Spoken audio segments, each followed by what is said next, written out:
di video saya hari ini atau di konten saya hari ini ya, biar kedengaran lebih berkelas lah. Di konten saya hari ini saya ingin membahas tentang salah satu klub raksasa asal Spanyol, yakni FC Barcelona. Memang saya banyak baca komen-komen dari teman-teman yang menanyakan kapan bahas Barca, kapan bahas Barca. Ya, saya akan membahas Barca ketika saya menonton pertandingan dari Barcelona. Jujur, saya tidak menonton pertandingan Barcelona versus Juventus atau Juventus versus Barcelona. Maka itu saya tidak menganalisa pertandingan tersebut di channel YouTube Triple B. Tapi semalam saya nonton pertandingan antara Barcelona versus Valencia. Karena memang pada saat bersamaan juga saya kira pertandingannya tidak begitu menarik di EPL, yakni Southampton versus Manchester City. Jadi saya ingin menonton lagi penampilan Barcelona setelah sekian lama. Terakhir saya nonton Barcelona itu main yang full game ya, lawan Real Madrid. Nah, sekarang saya ingin nonton lagi bagaimana sih progres dari Barcelona. Dan jujur saya ingin mengatakan bahwa dari cara penyerangan Barcelona tentu mereka terlihat lebih menarik lagi, lebih atraktif lagi. Ya, istilahnya lebih menghibur kita semua lah jika kita nonton Barcelona menyusun sebuah serangan. Tapi dari pertahanan, ya, cara mereka bertahan, ini saya kira Koeman masih belum bisa merapikan kelemahan tersebut. Ini yang selalu saya jelaskan dalam beberapa video saya tentang Barcelona di awal musim, ya, dan juga ketika beberapa kali saya sempat memberikan komentar tentang Barcelona bahwa main problem of Barcelona is in defense. Maka itu ketika ada rumor yang berkembang di awal musim, ya, dan juga saya kira Messi menyatakan bahwa ia ingin hengkang dari Barcelona, kan saya menegaskan bahwa Messi tetap perlu stay di Barcelona dulu.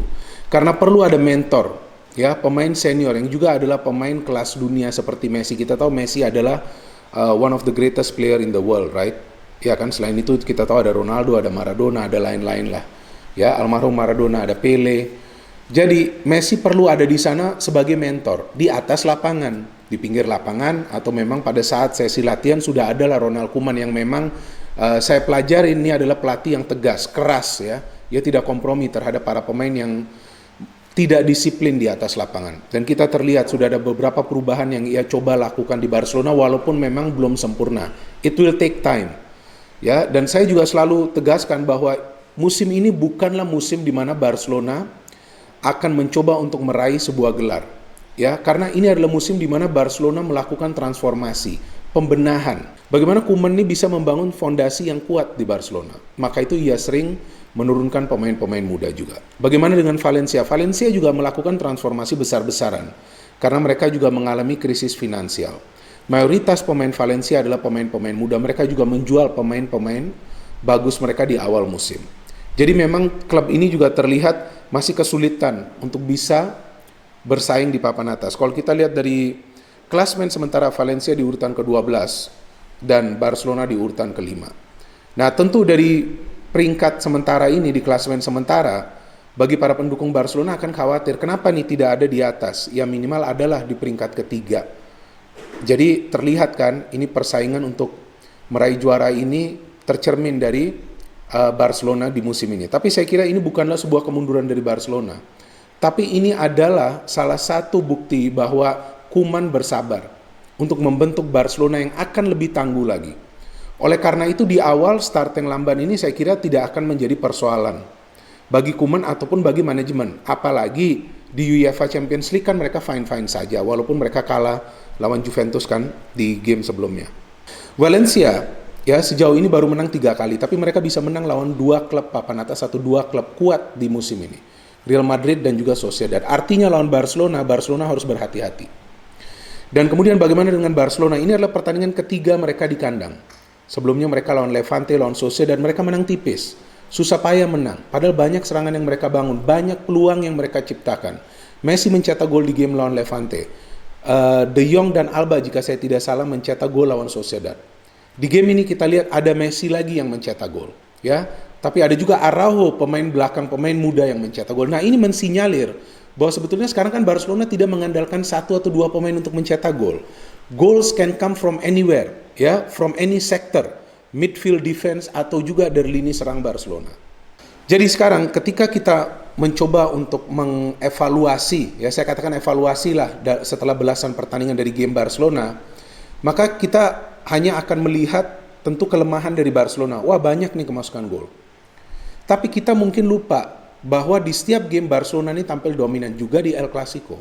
So many chances, but they cannot convert it. Why? Karena selama ini hanya Ansu Fati dan Messi ini yang bisa melakukan conversion rate yang tinggi. Griezmann, ini mengecewakan Griezmann dalam 3 game terakhir berikut game lawan Valencia. He cannot score, dia tidak bisa cetak gol. Peluangnya juga tidak banyak dalam setiap game tersebut. Dan justru saya melihat Griezmann ini lebih banyak berada di lini tengah atau juga di lini pertahanan. Nah, ini yang membingungkan saya, padahal Griezmann ini kan adalah goal getter. Martin Braithwaite yang saya melihat lebih aktif berada di lini depan untuk mencoba mencetak gol, tapi di game ini juga ia hanya mendapatkan 1 peluang. Oke, dari line up kita lihat bahwa Araujo, Mingueza ya, ini 2 pemain yang diduetkan di center back dan dua-duanya adalah pemain muda. Jordi Alba tidak tergantikan di kiri, Dest mengecewakan lagi di game ini, Griezmann, Pedri, pemain muda, Coutinho, Braithwaite dan Lionel Messi ya. Lionel Messi sebagai pemimpin lah di tim ini. Dari Valencia seperti yang tadi saya jelaskan, banyak pemain-pemain muda mereka. Di sini ada Rakitic, ada Soler, Yunus Musa. Ya, kita tahu bahwa Yunus tidak bermain sebaik yang diharapkan. Mungkin dia cedera juga di game ini. Cheryshev, mantan pemain Real Madrid. Gaya, one of the best left back now ya di Liga Spanyol. Diakabi, kemudian Paulista, mantan pemain Arsenal sudah ada di Valencia. Daniel Vaz, Domenech. So dari jalannya pertandingan memang Valencia terlihat lebih berani keluar menyerang di menit-menit awal. Mereka mendapatkan peluang dari Soler dan saya melihat para pemain Valencia bermain lepas. Mereka tidak khawatir menghadapi sebuah tim besar seperti Barcelona yang dipenuhi oleh pemain-pemain berpengalaman. Tentu dari segi pengalaman para pemain Valencia kalah lah dari para pemain Barcelona. Walaupun kan tidak semua pemain inti Barcelona bermain. Tapi kita tahu pemain-pemain Barcelona ini dari usia dan juga dari pengalaman jauh lebih unggul daripada Valencia. Tapi para pemain Valencia tidak gentar. Mereka bermain menyerang. Mereka tahu bahwa kelemahan Barcelona ini berada di defense. Apalagi di game ini kita tahu kan bahwa duet center back-nya ini adalah 2 pemain muda. Jadi mereka terus-menerus ditekan. Dan para pemain Valencia ini pintar juga. Mereka melakukan kombinasi. Tendangan dari luar kotak penalti atau juga crossing-crossing, umpan silang. Ini tidak mudah bagi para pemain bertahan dari Barcelona. Dan kita lihat kan ada peluang-peluang yang mereka ciptakan sebelum gol yang terjadi. Saya kira juga sebetulnya Maxi bisa saja tuh mencetak gol ketika umpan dari Cheryshev. Tapi kemudian ada gol yang bisa mereka hasilkan dari corner. Dan dari corner ini terlihat nih kelemahan di defense dari Barcelona. Oke, saya melihat Araujo hanya melihat bola, ya, bola yang dilepaskan saya kira dari Soler, ya, dari tendangan penjuru tersebut sepak pojok. Tapi tidak ada yang mengawal. Ya kan, teman-teman bisa lihat tidak ada yang mengawal pergerakan dari Diakabi. Ada Griezmann yang coba untuk menutupi, tapi buat apa Griezmann berada di sana? Ini kan set piece. Set piece corner harus lebih rapat lagi seharusnya, ya kan, pengawalan. Tapi bebas Diakabi. Ini mengecewakan sekali bagi saya yang memang saya mementingkan seni bertahan. Bagi setiap tim yang bertanding di level tertinggi ya, kompetisi sepak bola Eropa atau kompetisi sepak bola dunia, cara bertahan itu penting banget. Tapi di sini kita melihat ada miskomunikasi di defense Barcelona. Barcelona dipaksa lagi untuk menyamakan kedudukan. Ini tidak mudah bagi Barcelona. Dan tentu ya kita lihat ada sebuah situasi di mana Griezmann terjatuh dan Messi gagal penalti tapi beruntung ya bisa konversi dari rebound. Ada peran dari Alba yang memberikan umpan ya setelah di save tendangan dari Messi. Tapi setelah itu saya melihat bahwa Barcelona melakukan serangan-serangan yang hanya mengandalkan one touch passing dan juga mengandalkan gerakan individual dari para pemainnya seperti Messi, Coutinho, Pedri juga ya, ini tidak menunjukkan bahwa Barcelona bisa bermain tenang di bawah tekanan. Tampak mereka terburu-buru menyusun serangan, coba syuting dari segala penjuru.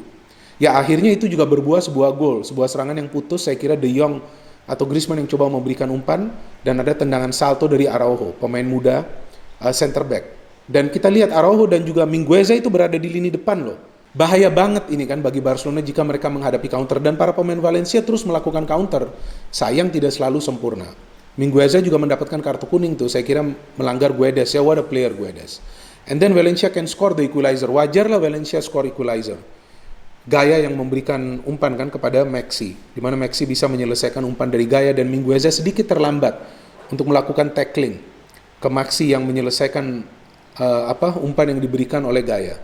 Barcelona can attack, Barcelona can create chances, Barcelona bisa menekan para pemain dari tim lawan dengan permainan one touch passingnya, dengan pergerakan atau movement of the ball para pemainnya yang begitu liar, tapi Barcelona selalu kesulitan untuk menahan counter attack dari para pemain tim lawan.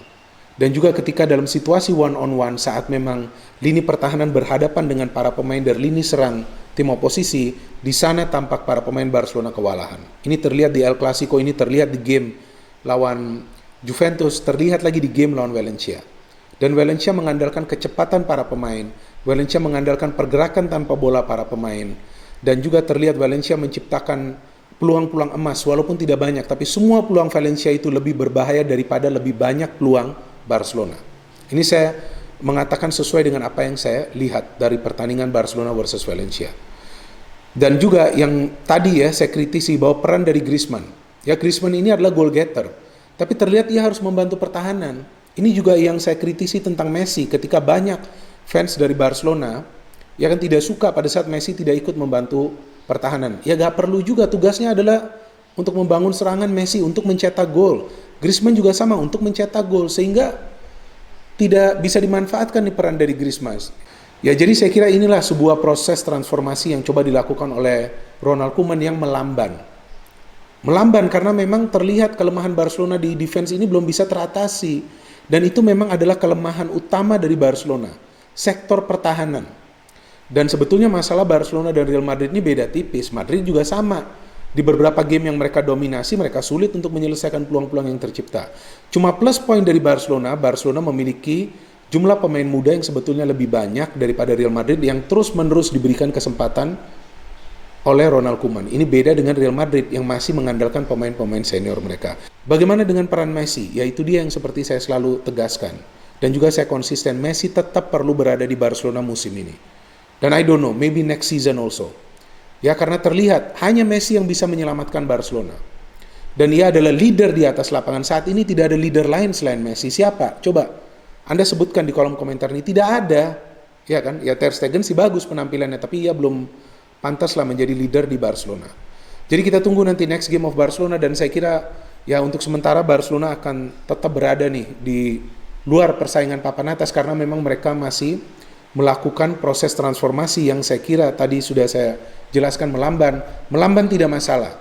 Ya, it's never too late. Lamban boleh asalkan jangan gagal. Thank you for watching. Silakan teman-teman memberikan counter analisa kalian. No hate, only football. Salam sepak bola.